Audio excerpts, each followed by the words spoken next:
Just got changed. Good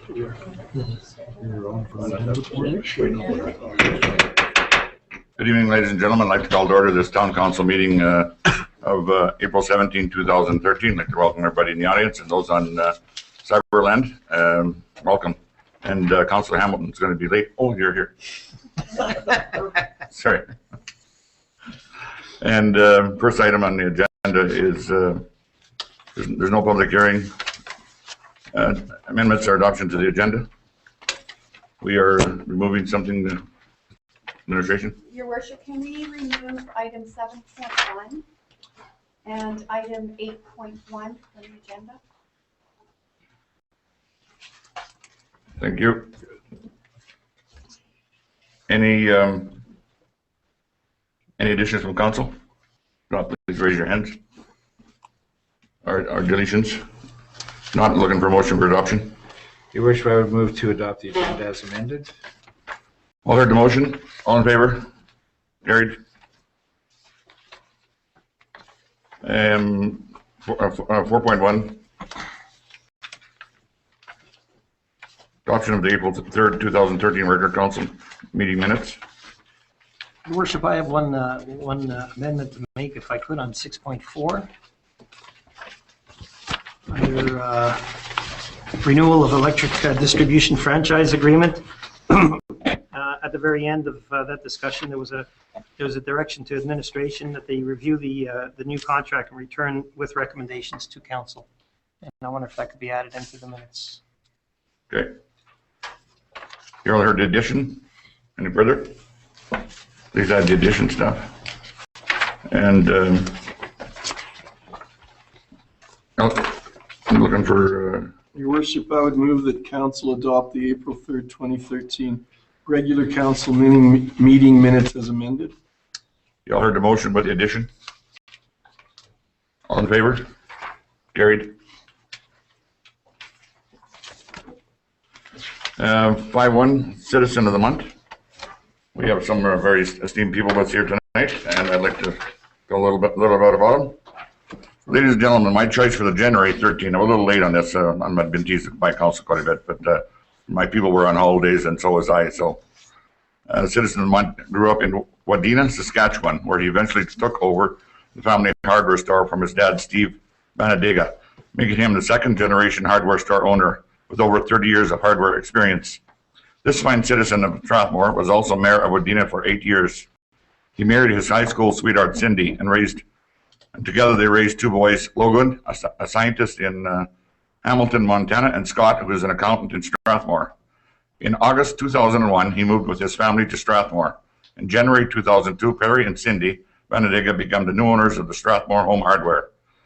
In 2009, they opened a new home hardware location in Strathmore. There are presently over 20 part-time employees and part and full-time employees. Sorry. I often hear that Perry and Cindy's employees are some of the friendliest, helpful employees in this area, and I do agree with that. From these comments, it is apparent that Perry and Cindy are skilled leaders and well thought of by their employees and citizens alike. Perry is supportive in our community in many ways, from donations to the food bank to prizes for fundraisers. In fact, you will find Perry and Cindy at most local auctions, both donating prizes and bidding on auction items. In 2012, Perry and his friend Neil Kennedy purchased a cream can at Crisis Shelter auction and raised about $14,000 for the Crisis Center throughout the year. When he has spare time, he travels with Cindy and attends Calgary Flames games. Really? He also plays hockey in his spare time.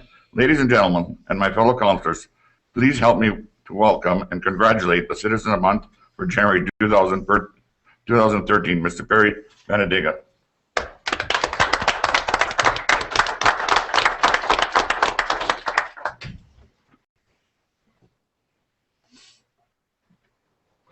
Gotta get your picture in paper.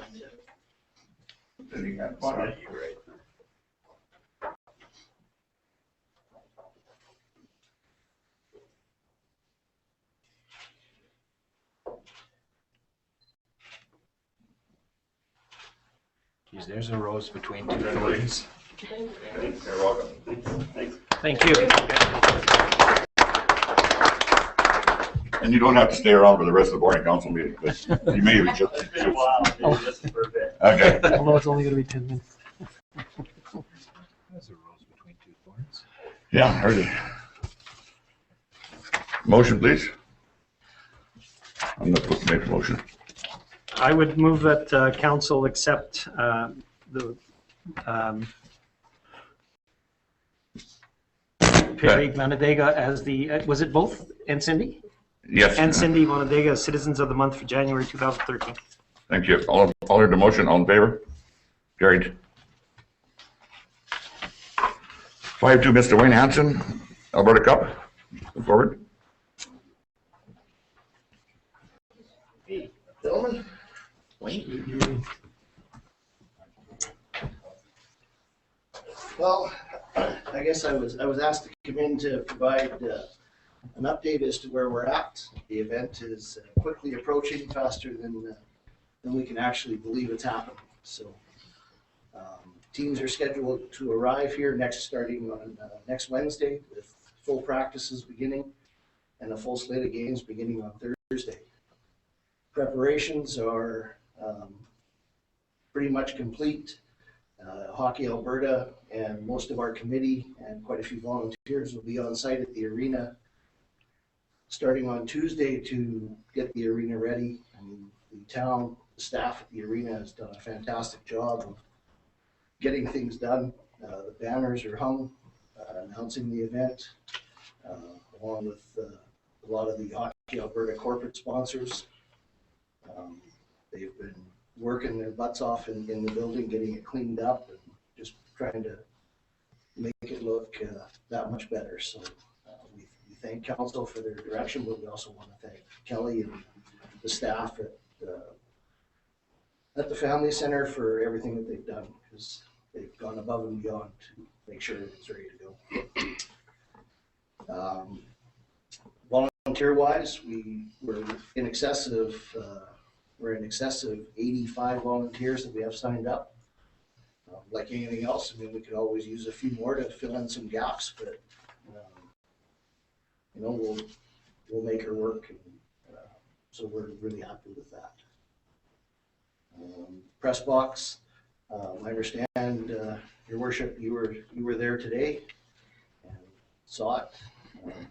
Other than the fact that it's not cleaned up, it's pretty much ready to go. I guess there's a couple little data things that need to be hooked up, but that's far beyond my scope of understanding. So my understanding is everything will be ready to go, and we'll be doing a test on that early in the next week. My wife will be going up there with her laptop to run all the music through the system and just make sure all the announcements, everything is good to go.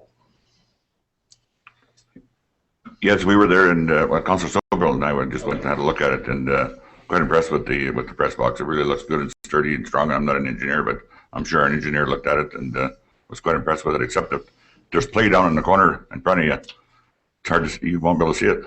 Yeah, that's pretty standard with because of when you're dealing with standard smaller hockey rinks. It's always one of the things, because with safety codes you have to be 42 inches tall. The railings. So your desk has to be 42 inches tall, which is taller than what is normal. So you're going to lose that unless you can set it way back. You don't have that problem in a lot of the bigger rinks because you can go 50, 60 feet off the ice. We don't have that ability. So it's not uncommon in a facility like this. So when something's down there, that everybody suddenly is up out of their chairs and looking over to see what's happening. In general, you can see 95% of the ice unobstructed.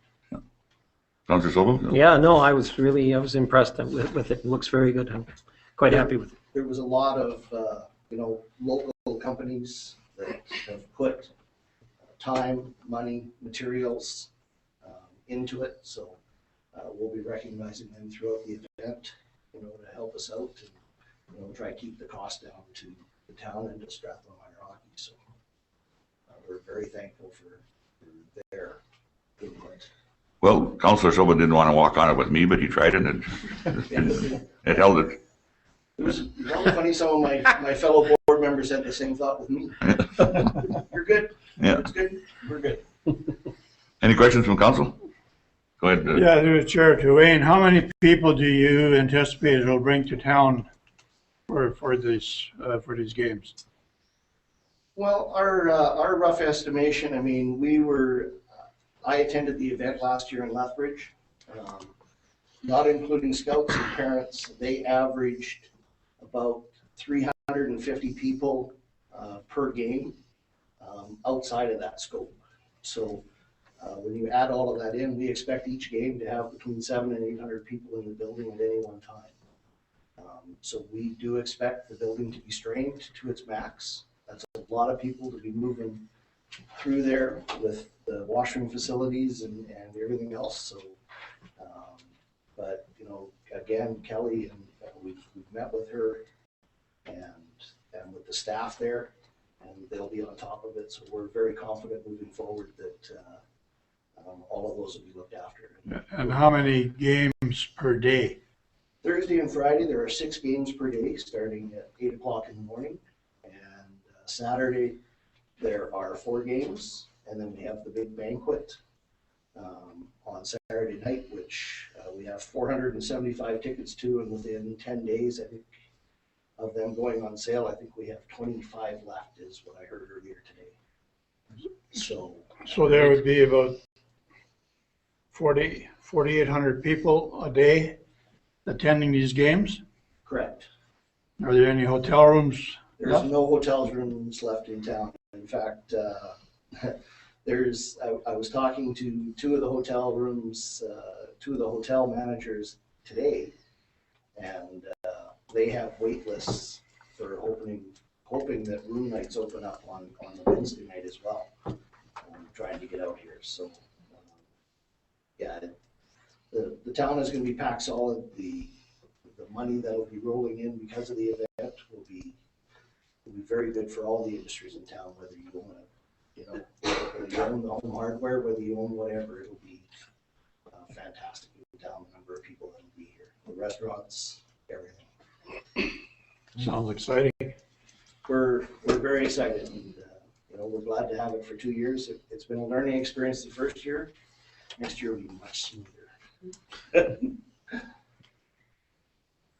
I know that. Go ahead.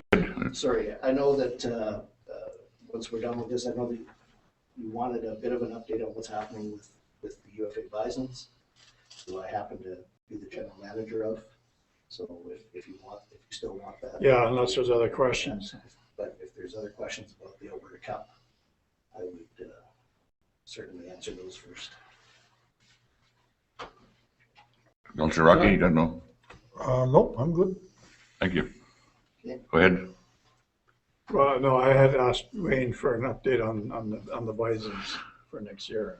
As the papers are starting to roll out here, and as some of you may have already heard, UFA Bisons, starting next season, will be going to what we call a school-based program.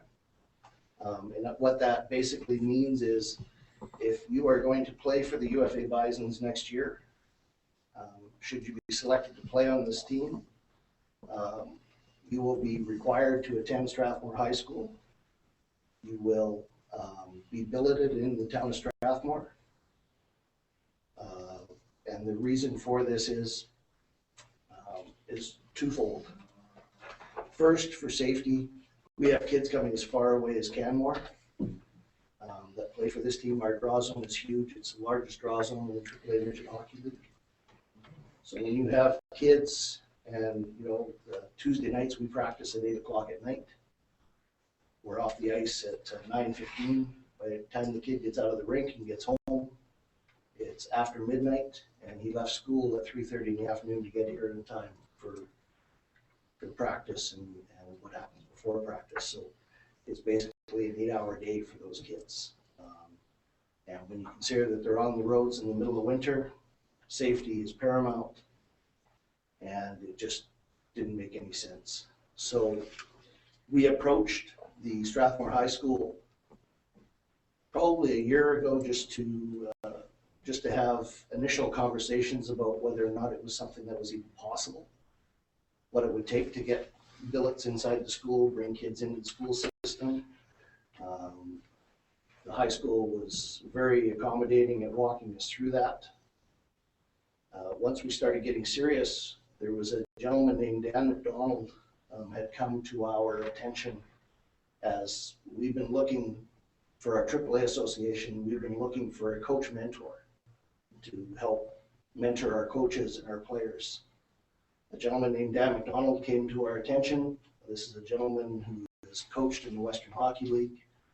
He's scouted at all various levels. He was one of the founding coaches and people involved in the Okotoks Oilers Junior A team. He has a wealth of background, and it turns out that he's a high school teacher. So when we approached the high school and said we were bringing him in as a mentor, they were interested, wanted to know if he wanted a job. And so the two worked really well, and that helped us to push this program forward. So the second reason that we're doing this is we went to our membership, and our membership consists of Wheatland, which is Strathmore, Cochrane, High River, Okotoks, and Airdrie. Those are our 5 voting members. And asked them if they were happy with the status quo, and the UFA Bisons graduate. We average about 95% of the kids that play for us move on to play junior A and higher, which is fantastic, and we're very happy with that. One of the questions that we wanted our members to ask their associations was, are they happy with that, or do they want us to have a chance at national championships? If we want a chance to go to a national championship, we need to practice more.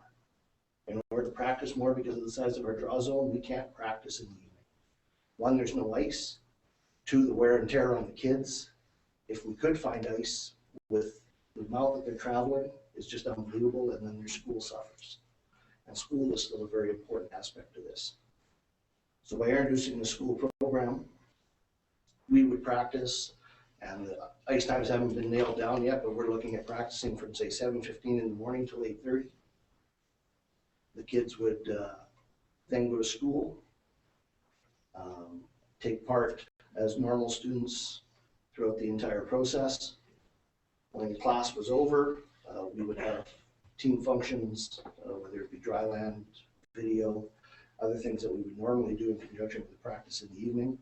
But also one of the other things that would happen to help develop kids to help move forward is every one of our kids would be attached to a novice, an atom, or a Pee Wee hockey team to work with those teams as mentors. So they would be on the ice, giving guidance to the kids, and just learning other community skills, which we find is very important, not only in developing hockey players, but in developing young men, which is one of the key focuses of our program.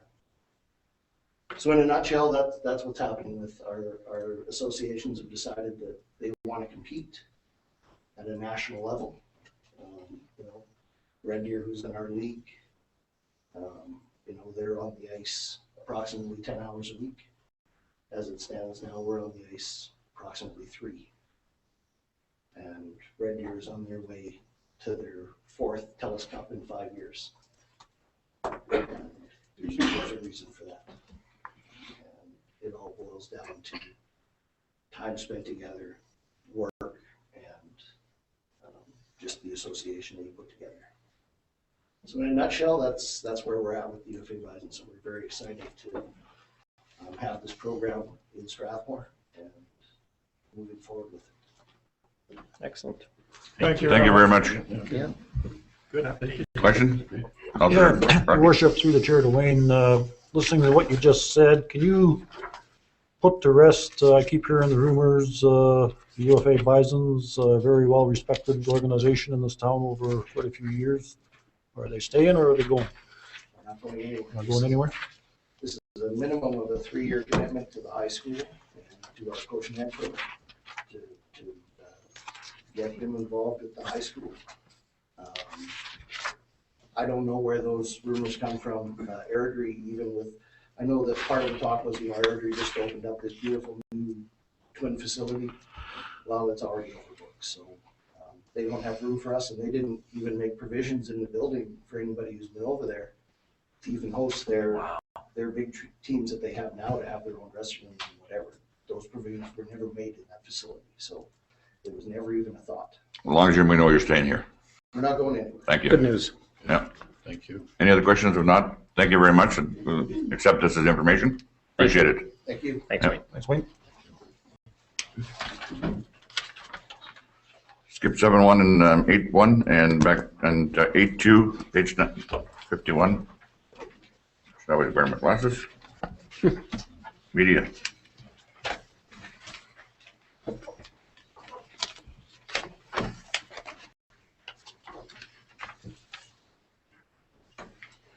Your Worship, there were discussions around staff and council media interaction, and it was just brought to our attention that we do not have a policy regarding media interaction. Would council I like, was asked to bring this forward for discussion.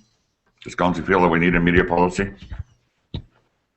If so, I would like to ask that the administration make one up or at least present some ideas about media policy. I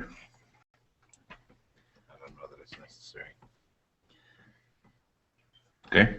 Well, Your Worship, I think, I don't want to, depends how strict it is, but, some guidelines are nice. I mean, when we're asking our staff to do a job, especially in regards to media relations, it's nice to have some guidelines as to how they should be, and I think a policy could address some of this stuff. I mean, there's if nothing more than a direction that information obtained in camera should not be released to them. That's for legal reasons.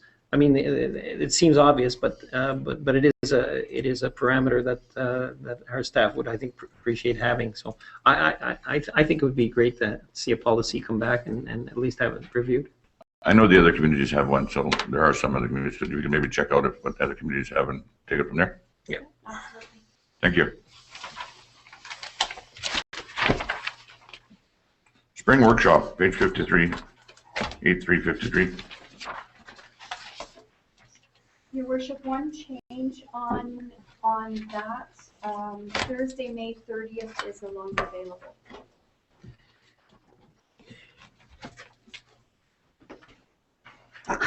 Your Worship, if I may, I guess I'm just curious as to where this came from, because last I had heard we were meeting on May 11th, and I have it in my book and as May 11th, and I've already not or canceled other items on the 11th because that was our spring workshop meeting. So I'm curious as to why this is before us.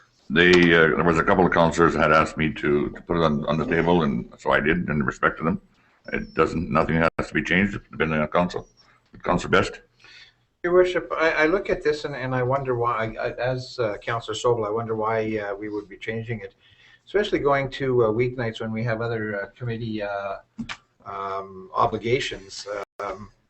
I personally don't see the need to move this from the weekend, whether it takes a day on a weekend or not. If we go to a weeknight and we start losing our obligations to our committees, I have a problem with that. Any comments?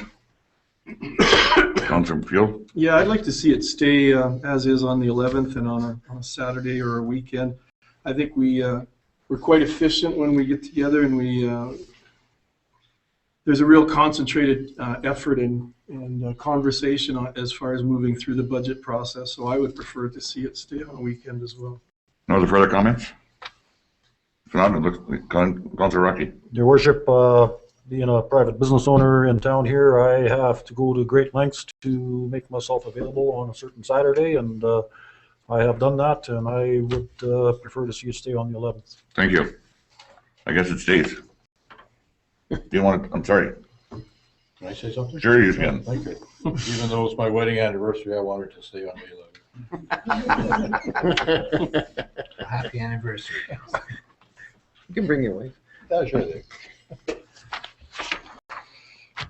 Page 55, 84, page 55, healthcare.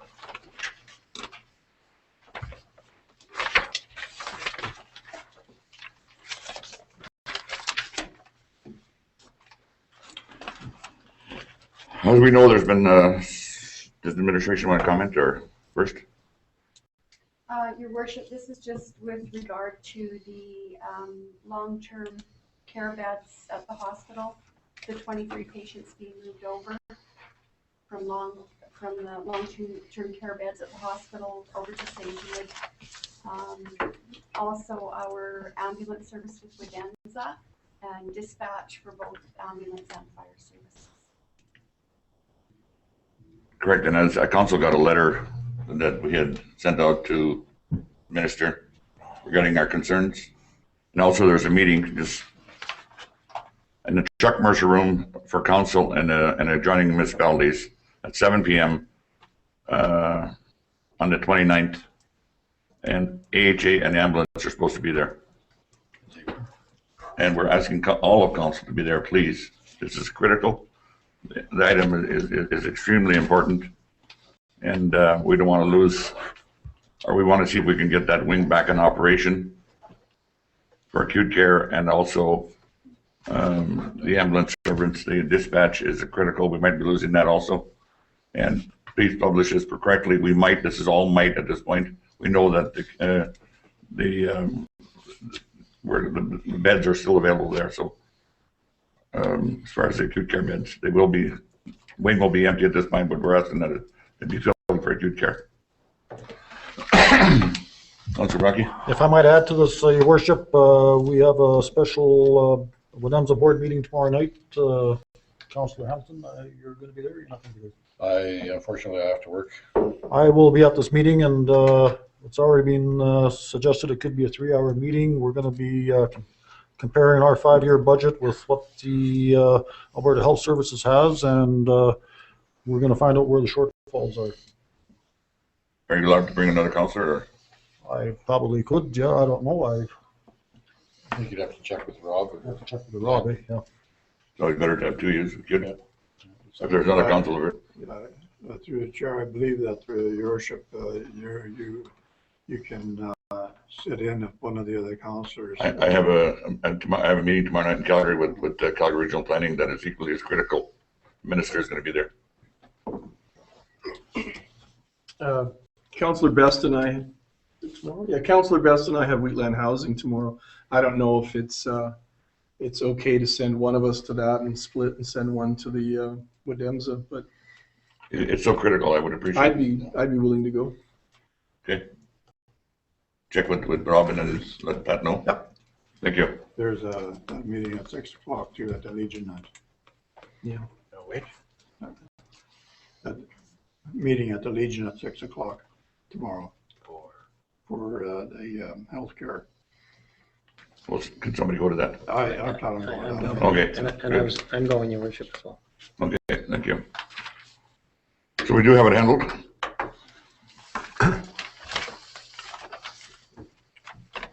Administration, you have anything to add? Tonight's meeting? Committee report, no committee reports. Questions from the councilor? Yeah. Council? I'd like to get some discussion going on, and I'm not the only one on council that have problems, big concern with the way our water and sewer rates are tied together. And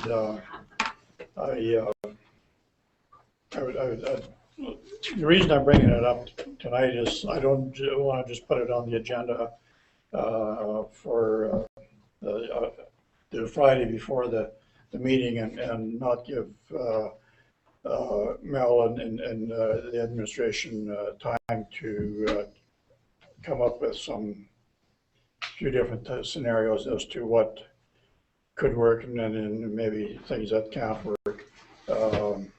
There's a lot of criticism out there towards the town for the way it is now, and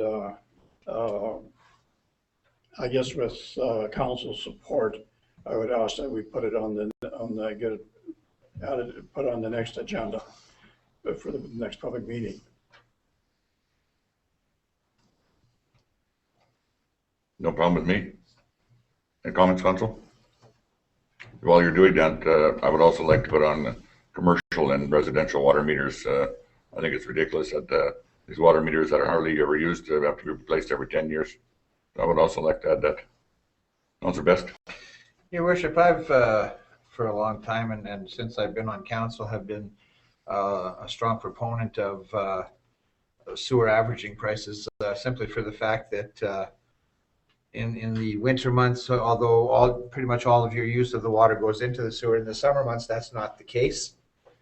And I think we're having people pay for services that are not rendered. Therefore, I agree with Councillor Rempel on this. I think we need to bring it forward and have a full discussion on this. Council? Make it so.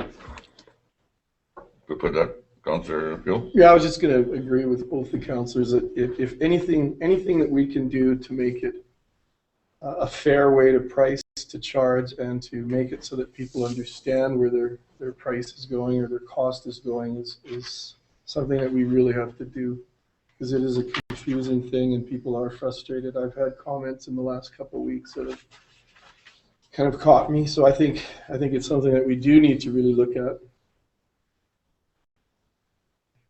I agree. I'm not, except the bottom line is one thing, the money comes out of the taxpayer no matter how we get it. Yeah. That's simple as that. And I don't know how else where we can get it from. The bills have got to be paid.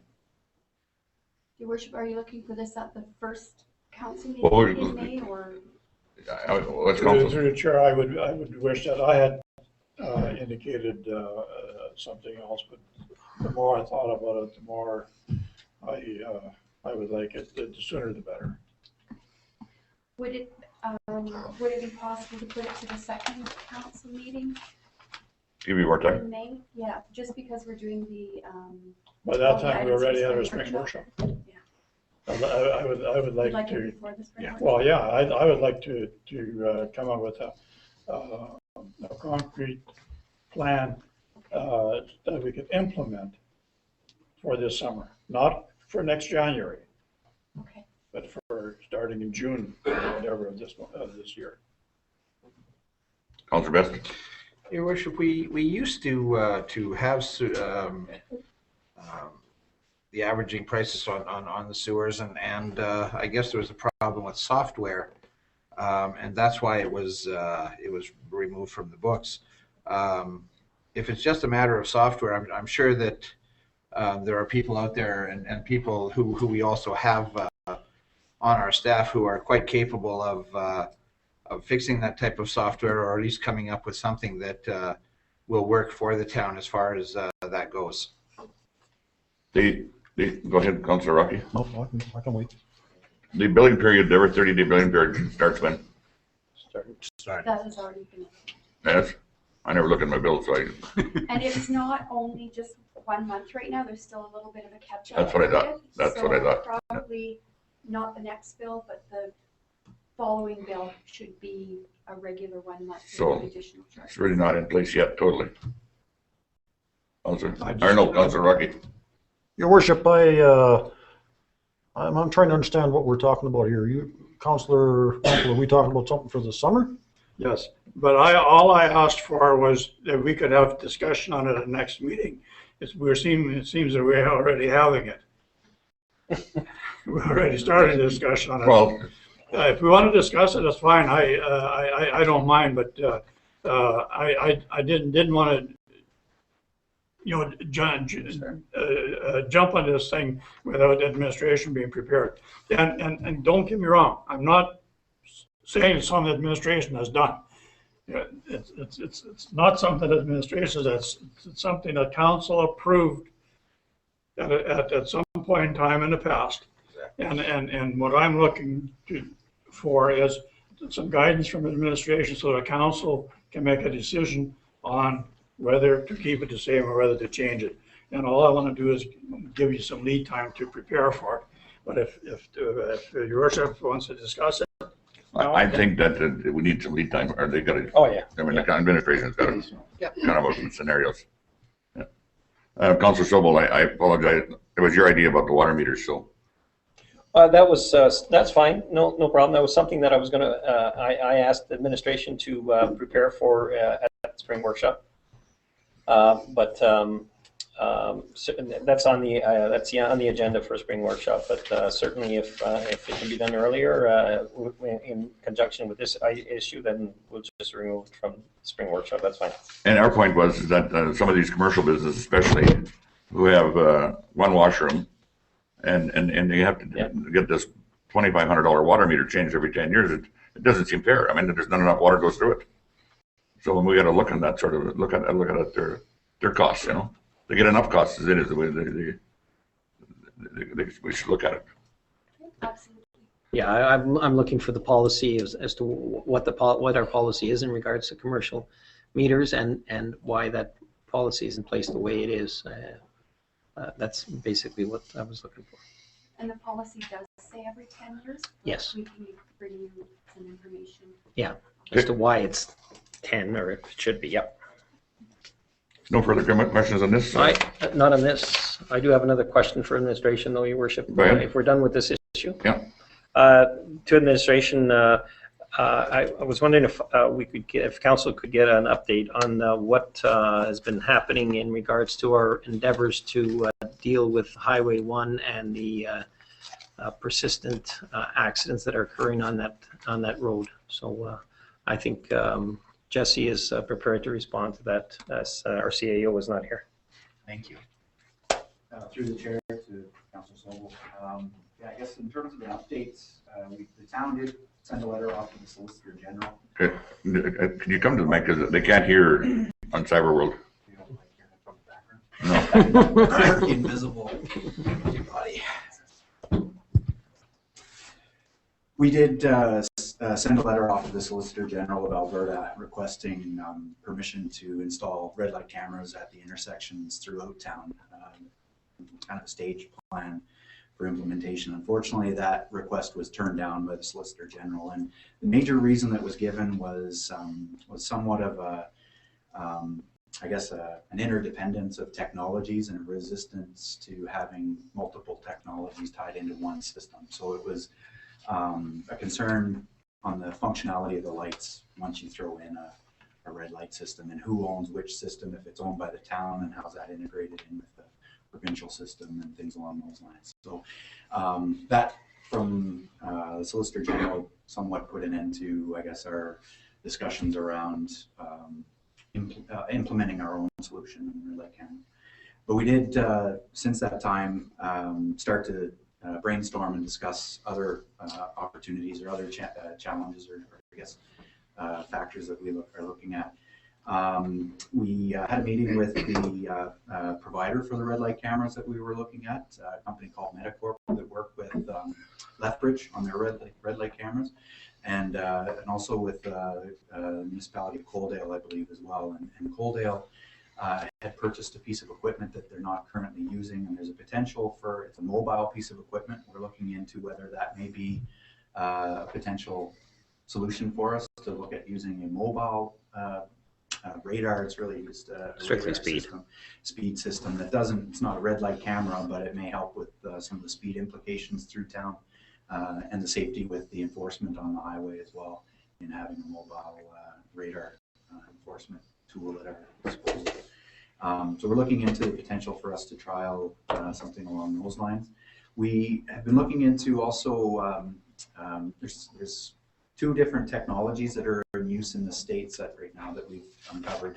There's an intrusive technology that's used in red light cameras where basically there's wiring placed in the roadway that signals that a vehicle has passed through the red light, and then it's picked up on the other side of the roadway, and a photo is taken of that passing through that red light, which triggers the camera and all that kind of stuff. There is optical sensors that are in use in the States that we've identified. We're looking into whether or not, and that would be a non-invasive or non-intrusive technology that is the biggest concern from the Alberta Transportation as a Solicitor General. We don't know in terms of the case law here in Alberta as to whether or not that's acceptable or has been demonstrated in court to be effective. So we're looking into that as a potential alternative as well.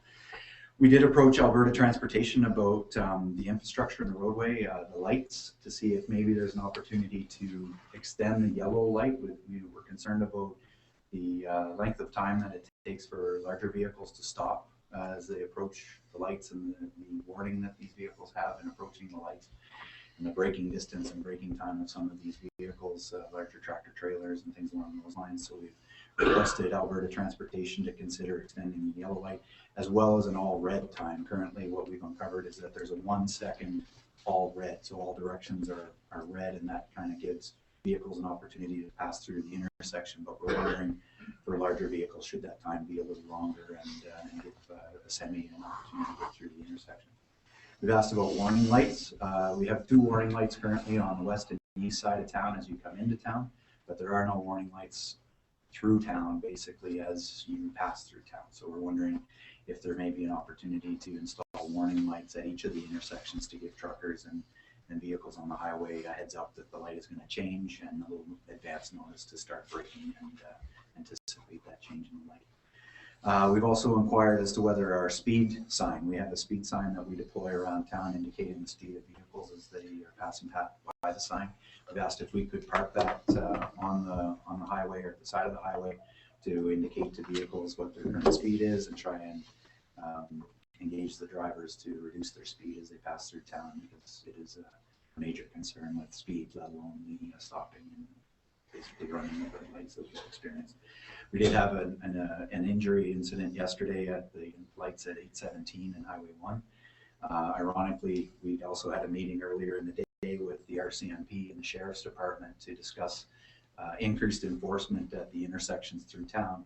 And no sooner had we left that meeting with all nodding our heads saying that they're dangerous intersections, that we experienced an incident at the intersection. So the RCMP and the sheriffs did indicate that they're going to step up their patrols. They're looking at a number of alternatives in terms of how they can patrol the intersection safely and potentially also have a better visibility at the intersections from their officers, and both through the local detachment as well as through the sheriff's office. So a number of steps in motion. We've also highlighted the incident yesterday to Alberta Transportation. They're aware of the incident and also our increased incidents over the past number of years. So they've acknowledged that they're working and indicated they're going to work with the Ministry of Transportation and the Solicitor General in terms of what they can do reasonably and effectively for the intersections here in Strathmore, and we're definitely going to continue to work with them. Questions from council?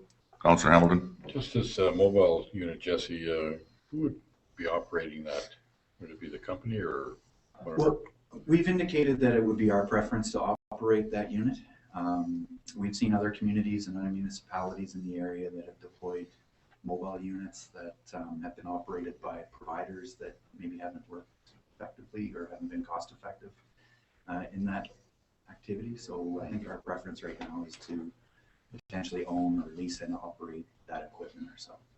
That'd be a full-time job for the operator. Could be. I know that for a fact. Yeah, depending on obviously the time that we have it in action. Yeah. Okay, thank you. Councilor Rocky and then Councilor Best. Your worship, through the chair to Jesse. And I know Councilor Sobel's been involved with these meetings too. I just don't understand until we get something concrete in place somewhere down the road. To me, a simple solution would be to have the RCMP vehicles or the sheriff's vehicles with red and blue lights flashing on the west, one on the west end, one on the east end of town when you come into town. I remember when I was a teenager 50 years ago, you smarten up pretty fast when you see red and blue lights flashing. And I just don't see a simple solution like that. Why don't you do more of this stuff? Last week I was doing a delivery over to Petro, and I noticed the sheriffs in the ditch with their radar guns. But I always thought they were doing it backwards. They're looking at the radar coming out of town. Where my way of thinking is they should be looking at the vehicles coming into town from the west side, because they're the ones that are coming in at a high rate of speed.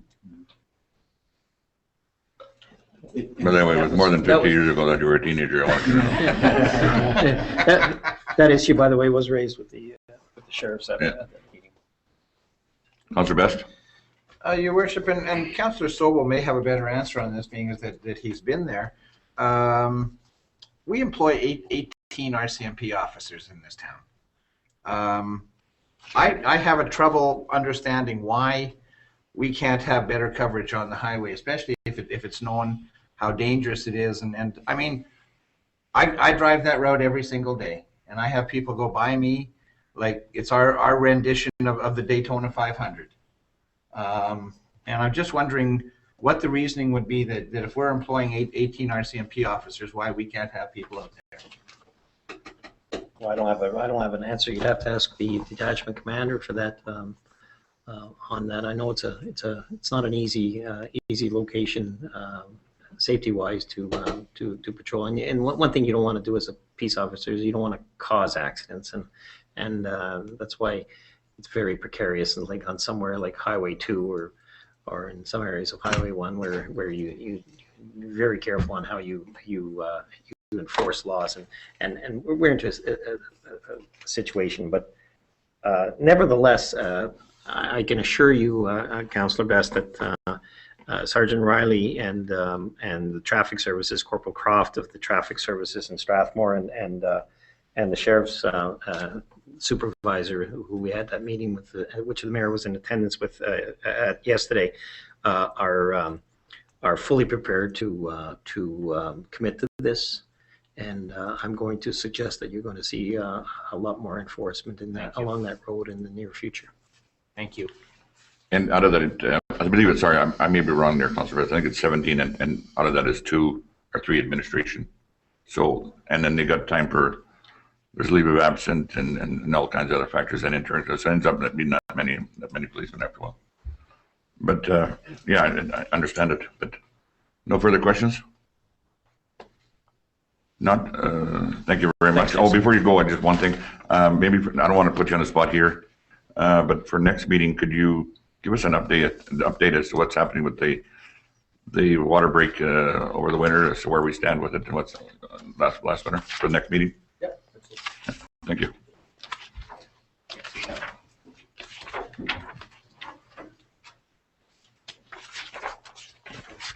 Anything else, Council? No, Councilor Fuel. Mine's just really quick. I'd just like to say that our sales are very robust, and we're selling a lot of tickets for the Friday Night Laughs comedy night as a fundraiser for the Youth Club of Strathmore. It's on June 14th, so if we can get anything in the papers, that would be great, because this is going to be one of our biggest fundraisers, and we really want it to be successful. And hopefully I can speak to you guys before you all leave. I'll buy more tickets if they're going to roast you.